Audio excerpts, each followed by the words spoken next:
Hi friends, welcome back to Sheena's Homestead. We are back with Update Wednesdays. Ooh. If you're new here, I'm Sheena and this is my homestead. Today we've got a lot rocking and rolling. We are going to update you on all the things that we have going on here at our little farm. So this is one of those very rare weekends where we don't have a lot of activities. Jacob's baseball just had one practice and Angelina had no volleyball tournament. So that was really awesome for us. We were able to actually get some work done. So this is the bed that Rob built for us. I can link that episode down below in the comments. It is 4 feet by 12 feet. He used regular lumber and then we stained it with a beautiful cedar colored stain. So it is all ready to go over and be put in its spot. And as you can see from here, Rob is already digging out the spot that we are going to put it in. So let's go see. So we are back in the garden. Here's the trellis that we built together. That was super fun. And here is my hooped garden. We have been having trouble with the birds trying to nip at the lettuce. So we put up this little garden hoop set and the bird netting. It's been working perfectly. It still allows the sun to get down into the plants and it keeps all of the pests away. So that's perfect. And here I have planted out this entire bed. We have Roma and San Marzano tomatoes, and the other thing I planted in between is peppers. So that should be really awesome. And I planted sun gold tomatoes, hoping that they will trellis up. Be wonderful. And here's Rob. He's got the hard job today.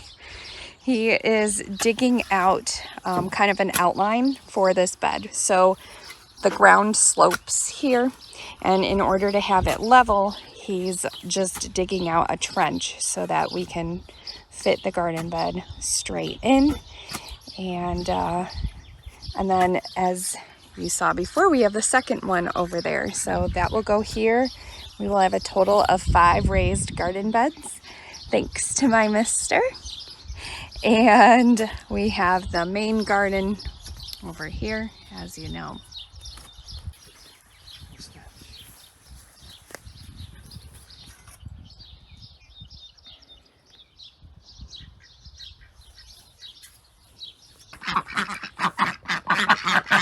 Our ducks are just enjoying a little water break. Oh yeah, I know. I am going to take you inside of our coop run area. As you know, this part is going to be built out really soon. That's why we didn't take the plywood off. We have a couple carpenters coming to help Rob. They're his friends actually. And we are going to have a beautiful official chicken coop. It's gonna be really special. I can't wait to show you that. But I wanted to show you, the girls and I yesterday did a little project together. We put together this little pen for our teenage chickens and my ducklings, the ones that we kept and raised ourselves. They just needed a place to go that was out in the pen where they can get used to being with the rest of the flock. Of course, you've heard of the term pecking order. So chickens and ducks both have just kind of a power pyramid. And if you just throw them right in with the rest of everybody else, there is a chance that chickens will get pecked on and, you know, hurt in the process. So we don't want that because we love our babies. So the girls and I built this. I can actually link this down below in the comments for you in case you are interested in purchasing one yourself. I believe it was $140. I got it on Amazon. It is a really nice setup. So here you can take You can open it up so that they can free range in and out if you wanted to. We will do that at some point, but right now we would just like them to get used to the rest of the flock. And then there's also cage openers on the top, so that is awesome too. But yeah, they seem to be doing well. They knocked over all of their stuff and made a big mess, but that is what chickens and ducks do. So now their food is all over the place, but they are enjoying their new little habitat, and this keeps them nice and safe while they acclimate to the rest of the flock.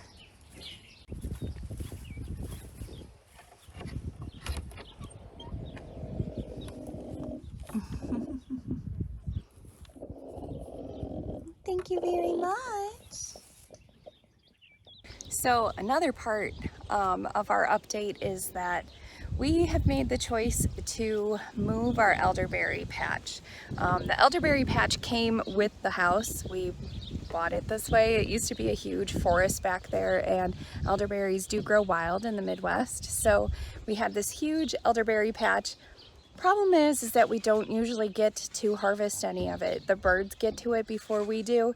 They eat them before they're ripe. So it's kind of one of those things where we don't really get a lot of use out of it, and we were talking the other day about maybe moving some of them, and of course the bigger, more established ones won't make it, but we're going to try and move some of the smaller pieces, and I think what we're going to do is just put more stuff in the ground, more food. I think it'll be a better use of space. So this is our elderberry patch. It's just kind of a wild, overgrown mess. And in fact, Rob already chopped up a lot of the weeds that were growing around it, and it just kind of looks like a swampy mess. And I don't know. I think that we're gonna do our best to move some of the littler pieces on the outskirts here over to our tree line. And my brother's gonna actually take some too, and we'll see. We'll do our best to get it to live somewhere else, but otherwise I think we could use this space a lot more efficiently. We're thinking about planting more trees, so we would have a third row. We've already got those two there, but a third row all the way down, just to add to our little orchard. Okay, so now we're back to Rob, and I'm gonna help him just kind of level this guy out and get it filled.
Well, remember I told you that I would show you one of these days how I help the tree with its fruit selection.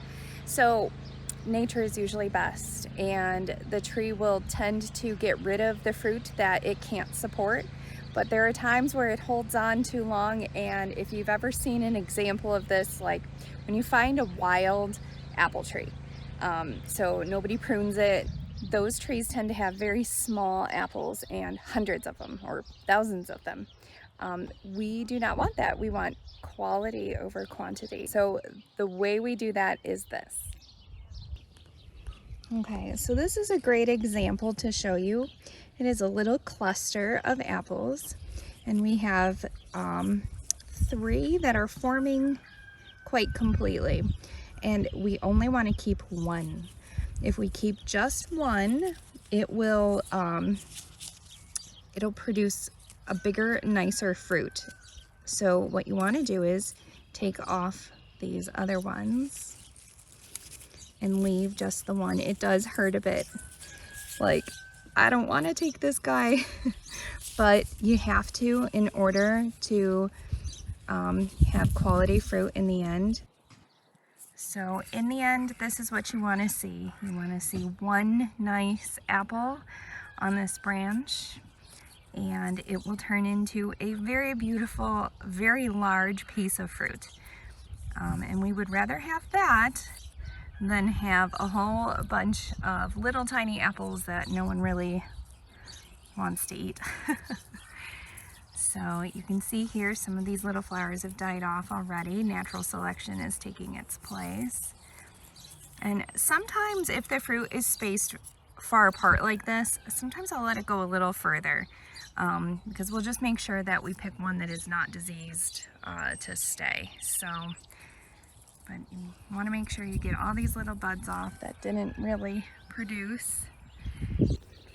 All right, a little update on our grapes. They are doing really well. This is our first full year having them. Last year we bought them from the nursery and got them planted in the ground. Let me show you. So we planted all along the fence here. Some at the end, the varieties just aren't doing as well as we had hoped, but it looks like we're gonna get quite a few bunches of grapes here from this tiny little vine. I just have to make sure that I bring the grapes to the other side, to our side, not the golf course side. See, just like that. Stay over here, little guy. We want you. And yeah, we're gonna get quite a good crop from these. This one's doing incredibly well.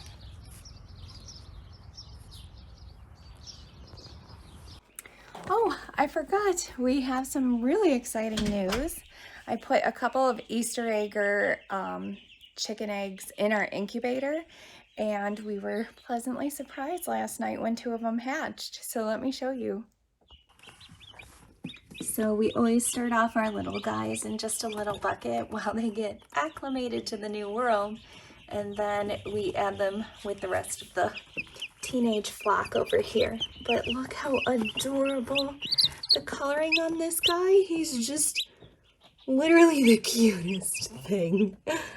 I shouldn't say he, we're hoping it's a she. And this one too, look how different the coloring can be.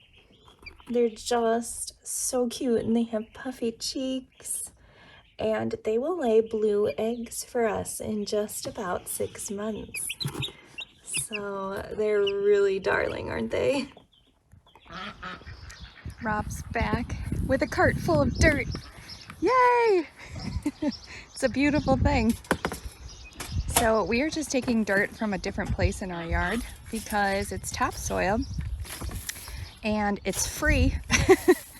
And it's really great. We actually got a whole truckload of soil from a company last spring, and it turned out to just be awful, and it was like clay, and my plants didn't grow very well in it, but this stuff is like black gold. It's beautiful. And like I said, best part, it was free. So just a little bit of hard work putting it in. And thankfully, I've got a cute mister to help me.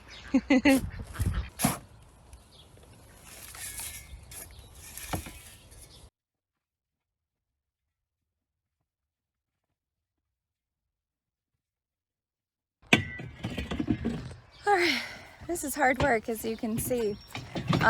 This is 3 loads worth so far. Just take that cart and drop it in. But we're getting there. I would say, what, two more? Two more. Two more. We are in full swing summer mode here on the farm. You can see the ducks are just loving this weather and all of the extra water. They're such messy but fun pets. And yeah, the kids are just really enjoying getting their work done in the morning and then heading outside to play, spend time with all of our animals and furry friends. Angelina just is really enjoying her time off from volleyball, and Alessandra is too.